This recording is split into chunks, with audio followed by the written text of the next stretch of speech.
Hi. So today was SpaceX IPO day, and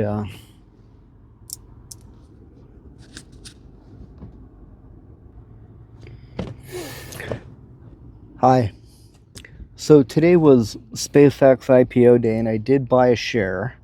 I got it at one share at a price of $165.95, and then it almost immediately went down $5, which was, you know, what I expect to happen in the next few weeks when a few of the insiders that have had the stock for a long time, the company insiders, unload their shares after they're fully vested or matured or whatever they call it. And once they're seasoned, I think is the term, but they're not allowed to sell them right away because they don't want the stock price to crash. But there apparently are employees that have been with the company for 25 years, something like that, 20 years. And I didn't know that it was based in El Segundo, LA County. And that's basically where I'm from. I'm from South Bay, LA originally. That's where I was born. But Elon Musk's company is public now, SpaceX. There's rumors, I think, that it's going to maybe buy Tesla. I was a Tesla shareholder for a long time too, for a while back, in 2019 and whatnot. And for a while I made a bunch of money with that, but then got out of it because it just seemed too volatile. And Elon Musk was just getting really weird for a while. It was still very weird, but I mean, he's like all publicity, is all show. I mean, that guy's like a real showman. He's a showboat. And he's great to watch. He's very entertaining.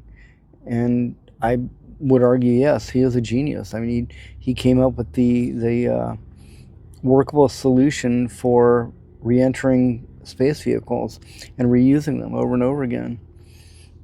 So, yeah, Tesla's not the powerful share price that it once was, but if you had bought it, and I think they said the IPO for Tesla was 2010, and if you had bought in at that time, held onto the shares through all the splits and everything, it would have went up 2,500 times or 25,000 times. I don't know.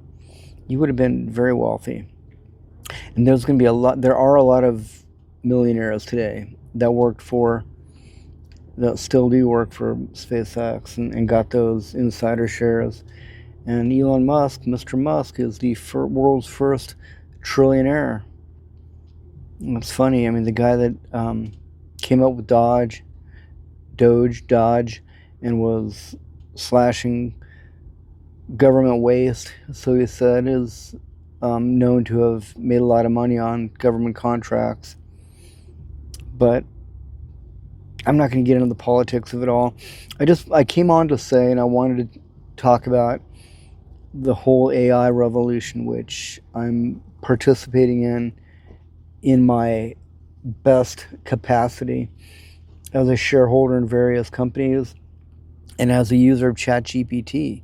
The other day, night before last, ChatGPT was responsible for guiding me through clearing out a bunch of files on my computer that were hidden in folders and had clogged up my memory, my storage, and were making it so it was impossible for me to basically edit a image in Photoshop because the scratch disks were full.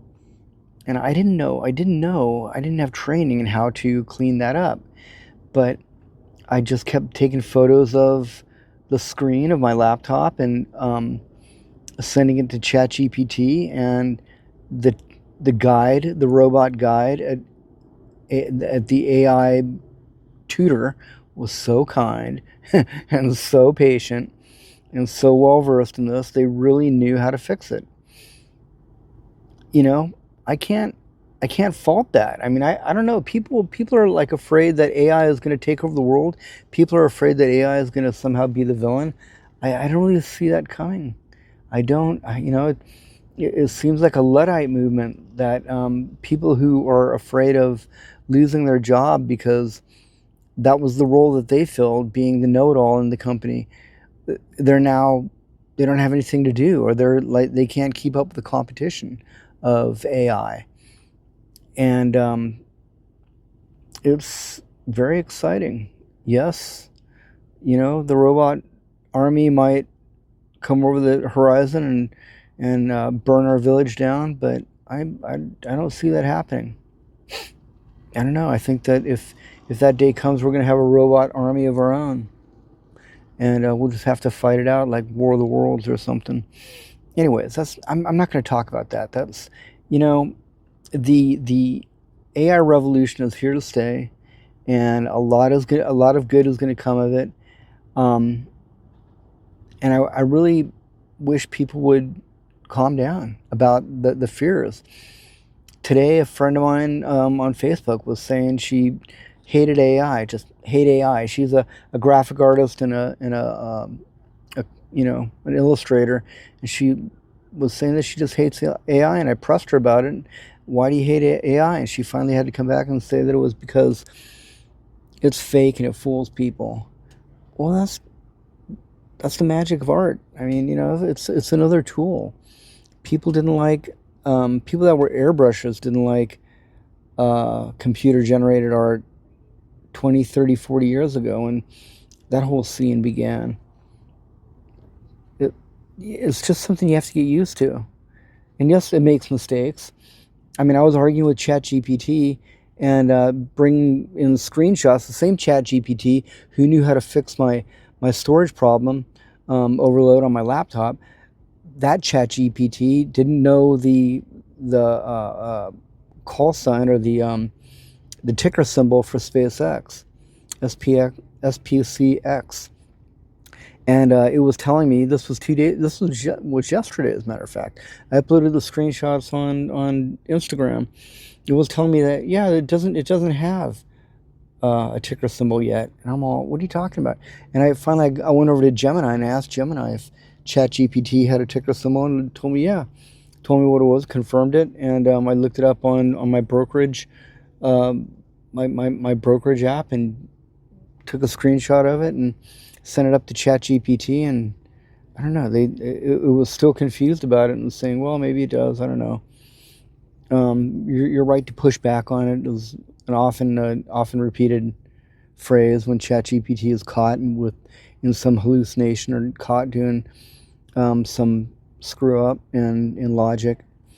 But it reminds me of people. I mean, people are the same way.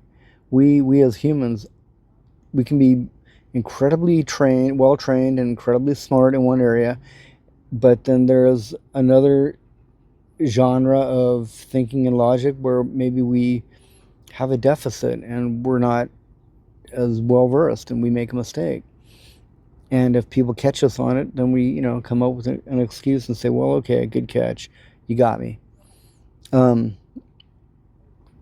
It's funny that the AI bots, the LLMs, large language models, have a very similar personality facet where they don't know everything, and they'll sound very confident in giving you wrong information, and then sometimes they're totally right on, and they know how to clean up your laptop and get it whirring like a top again. ChatGPT a year ago, I was asking it when David Lynch, the director, died, because I wanted to look up his, final X post or final post on his YouTube channel. He was a great animator, and it was telling me that David Lynch was not dead. And I'm all, what are you talking about? I know David Lynch died. He died during the LA fires. He had like bad emphysema or breathing problems, and he didn't have his tank of oxygen with him when they evacuated his house, and his house was threatened by the fire, and he died during the fires. And I had to get a screenshot of, I think, his Wikipedia entry. I should have just went straight to Wikipedia, but when ChatGPT was available, I just said, hey, when did David Lynch die? And it goes, oh, you're right, my mistake. You're right to push back on that. Just like a know-it-all big brother or little sister or something, or somebody who's incredibly smart and they get caught in a brain block. What's it called? A brain, well, some sort of snafu. I'm going kind of long. I just want to say you need to check out SpaceX and maybe buy a share. The stock will be coming down in the next few days and probably the next week or two or three. And I'm going to probably buy more. And hopefully I don't eat my words. But I think that the company is here to stay and it has a big future. And I kind of want to be a part of it somehow. If only as a shareholder. It's nice to be a member of a group, a movement, a tribe that is very American and very much on the forefront and the cutting edge of technology, and is going up, up, up like a rocket ship to Mars, maybe. Musk says we need to be an interplanetary species, multiplanetary species.